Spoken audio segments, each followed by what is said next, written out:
True. अच्छा जी, ज़रा हम आगे बढ़ते हैं और थोड़ा क्रिकेट की भी बात करेंगे।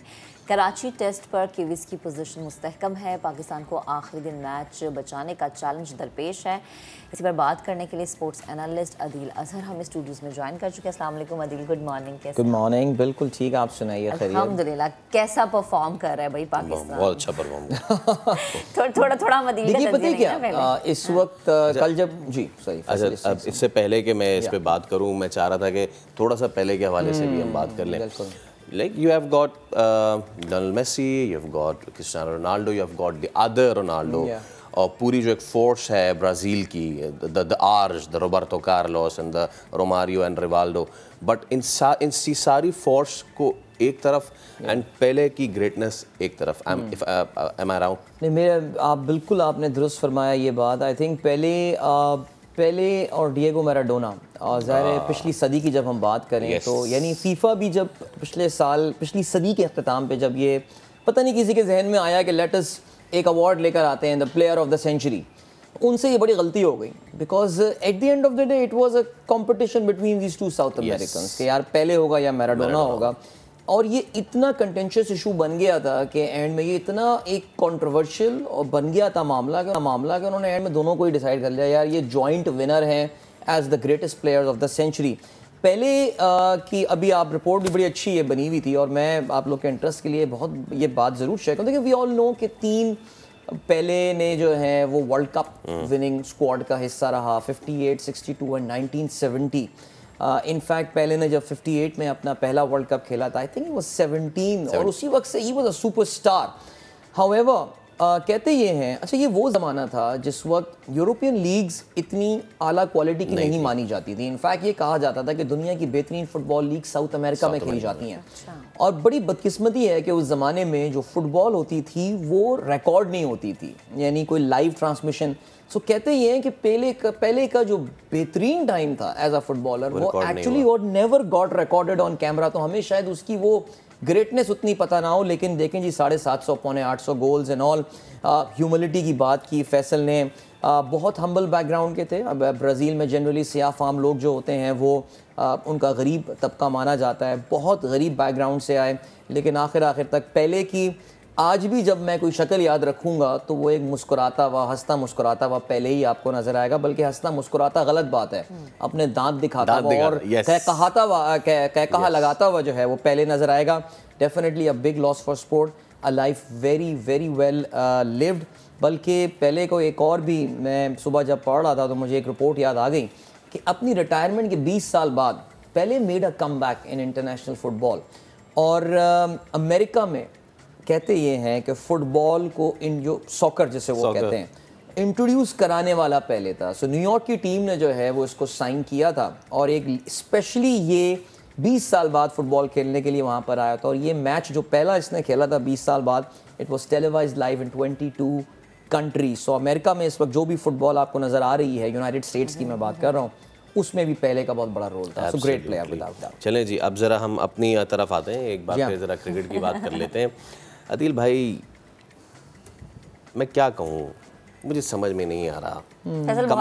कमांडिंग पोजीशन पे आके, and it's not just this test match, England के साथ जो सीरीज़ हुई, सकलैन मुश्ताक को हम ट्रोल बहुत करते हैं, बट द थिंग इज़ कि वो मेरे ख्याल से ठीक बात कर गए थे कि सेशंस जीते हमने। बाबा सेशन जीतने में कप नहीं मिलता ना। बात ये है कि क्रंच मोमेंट पे आके मैं कहाँ हो जाता हूँ फ्लैटर। अगर मेरा नाम बाबर है तो मैं अभी तक पकड़ नहीं पा रहा हूँ ये चीज़। तो क्या कहेंगे आप इस मैच पे? देखिए, एक चीज़ तो अब हम जितनी जल्दी एक्नॉलेज कर लें कि हमारे लिए बेहतर है कि 2022 was a bad year for Pakistan cricket. Please, ये हमें जो छोटे मोटे लॉलीपॉप्स दिए जा रहे हैं ना कि जी वर्ल्ड कप के फाइनल में आप खेल गए और आप एशिया कप के फाइनल में खेल गए, ये भी तो बताओ ना कि यार हम फाइनल में पहुंच के जीत भी तो नहीं रहे। हम एशिया कप के फाइनल में श्रीलंका से हार जाते हैं, जिस टीम का आपको पता है कि क्या हाल है, जो कि वर्ल्ड कप के सेमीफाइनल में पहुंचने के काबिल भी टीम नहीं है, ग्रुप स्टेजेस में आउट होने वाली टीम है, बमुश्किल वर्ल्ड कप के लिए क्वालिफाई करने वाली टीम है। इफ़ यू रिकॉल, वो अपना मैच नमीबिया से हार भी गए थे क्वालिफिकेशन के मरहले में। सो प्लीज़ ये चीज़ सबसे पहले अपने जहन से निकाल दें। 2022 was one of the worst years for Pakistan cricket team. हमारा जो एक एक्सपेरिमेंट था, मैं बार बार उसका जिक्र करना पसंद नहीं करता, but that experiment is not working out. ये पूरी की पूरी टीम का थिंक टैंक, चाहे वो बाबर को कप्तान बनाने वाला था, सकलैन को पाकिस्तान टीम का फुल टाइम कोच रखने वाली बात थी, मोहम्मद यूसुफ को पाकिस्तान का बैटिंग कंसल्टेंट, बैटिंग कोच बनाने वाली बात थी, nothing is working out for Pakistan cricket. आज अगर आप मुझसे पूछें, I would say there is a 70-75% chance that New Zealand आज ये मैच जीत जाएगा। फिर वही बात आती है कि बाबर से एक हीरोइक इनिंग जो उन्होंने अगेंस्ट ऑस्ट्रेलिया खेल के पूरा दिन खेल के मैच बचाया था, हमें कोई उस तरह की इनिंग चाहिए because we are 97 runs short.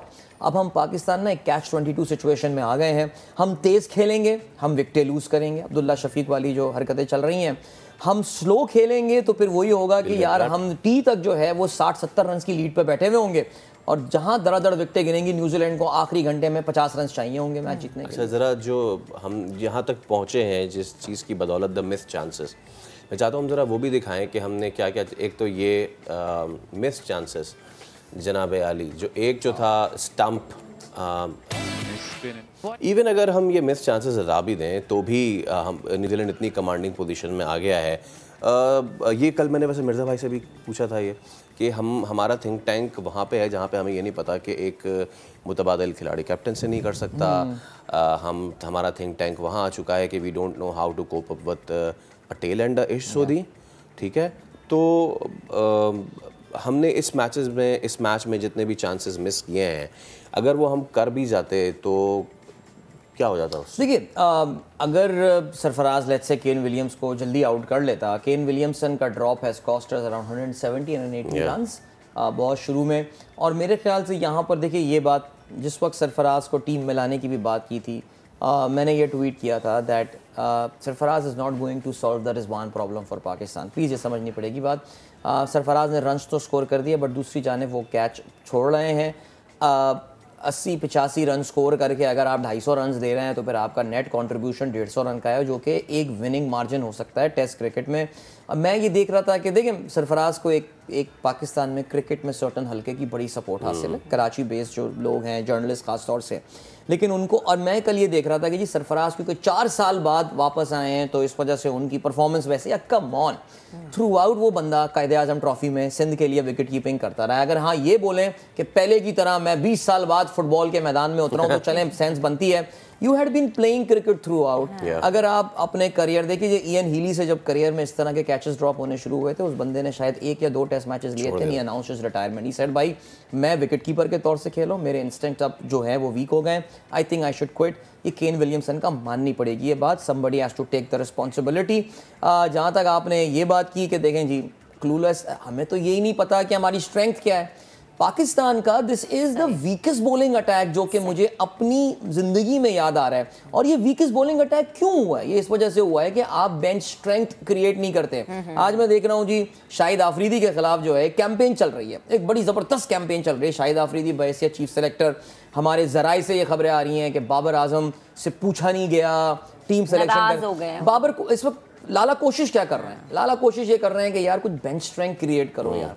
तुम्हारा अगर एक लेफ्ट आर्म स्पिनर इंजर्ड हो जाता है बड़ा, तो तुम्हारे पास दूसरा लेफ्ट आर्म स्पिनर कौन है? आपके पास तो रिप्लेसमेंट के लिए भी कोई बॉलर जो है वो मौजूद नहीं था। So Faisal, very bad year this was. Allah का ये शुक्र मैं ज़रूर करता हूँ कि हमारी खामियां निकल कर सामने आ गई। हम जिनको अपना सेवियर समझ रहे थे वो हमारे सेवियर्स नहीं हैं। प्लीज़ 2023 के आगाज़ में एक रीसेट का बटन प्रेस करें। So much needs to be done. अच्छी सोच के साथ 2023 में जाएं। Thank you so much Adeel, आप हमारे साथ मौजूद थे, गुफ्तगू कर रहे थे। अब जरा आते हैं हुज़ैफ़ा की तरफ चलते हैं, जिन्होंने बात की है एक ऐसे फ़ैन से जो कि बड़ी दूर से आए थे अपने फेवरेट क्रिकेटर से मिलने के लिए। उनकी मुलाकात हो गई है। 2 फेवरेट क्रिकेटर थे उनके, लेकिन एक से मुलाकात हुई, एक से भी नहीं हुई। तो ज़रा दिखा देते हैं। जी बिल्कुल, एजाज हमारे साथ मौजूद है और आपको याद होगा कि समा की स्क्रीन के ऊपर ही हम एजाज को लेकर आए थे और हमने इनकी आवाज़ आप तक पहुंचाई थी कि बाबर आजम और मोहम्मद रिजवान के फ़ैन है और उनसे मिलना चाहते हैं। आज इनकी ख्वाहिश पूरी हो गई है। पाकिस्तान और न्यूजीलैंड के पहले test match national bank cricket arena में जारी है और रिजवान से इन्होंने मुलाकात की। कैसी रही मुलाकात ये बताएंगे, और रिजवान ने क्या इनको साइन भी किया है, गले भी मिले, क्या कहा रिजवान ने? रिजवान भाई से मेरी मुलाकात हुई है, उनके लिए मैं गिफ्ट लेके आया था। उनकी मेहरबानी है कि उन्होंने मुझसे वो गिफ्ट लिया, रिसीव किया और उन्होंने मुझे जो है ना अपने गले से लगाया, मुझे ऑटोग्राफ दिए। तो वो लम्हा जो है ना वो मैं बयान तो नहीं कर सकता, वो फीलिंग जो है मैं बयान नहीं कर सकता। तो मैं आपने उनसे दरख्वास्त भी की कि एक तोहफा रह गया बाबर आजम का, तो वो आप मुलाकात करवा रहे हैं आपकी? जी जी, मैंने उनसे रिक्वेस्ट किया कि बाबर भाई को मेरा ना ये मैसेज दे देना कि वो बंदा आपसे बहुत मोहब्बत करता है, वो आपसे मिलना चाहता है। तो उसने कहा था कि मैं उसको बोल दूंगा और इंशाल्लाह मैं उम्मीद करता हूँ कि वो बोलेंगे और मैं उम्मीद करता हूँ कि इंशाल्लाह बाबर भाई से भी मेरी मुलाकात होगी। ठीक है, एजाज को हमने आपके सामने लेकर आए थे समा की स्क्रीन के ऊपर, हम इनकी आवाज़ बने तो, और आज ये खुश है फाइनली क्योंकि इनकी मुलाकात हो गई है रिजवान से। इन्होंने रिजवान को गिफ्ट भी दिया। अब एक गिफ्ट इनके पास रह गया है। रिजवान ने इनसे वादा किया कि बाबर से मुलाकात इनकी करवाएंगे। उम्मीद करते हैं कि बाबर से भी इनकी मुलाकात हो और ये जो मोहब्बत है क्रिकेट फैंस की और पाकिस्तानी खिलाड़ियों की, ये इसी तरह जारी रहे। जी ठीक है Huzaifa, thank you so much. Allah करे बाबर से भी मुलाकात हो जाए, इनकी भी और मेरी भी, क्योंकि मुझे भी बहुत शौक है बाबर से मिलने का। तो देखिए ना, फैंस आपके पूरे पाकिस्तान में बसते हैं, आपसे मिलने की ख्वाहिश रखते हैं। अच्छा खेला करें ताकि फैंस को मज़ीद हो के यार इससे ज़रूर मिलना है हमने।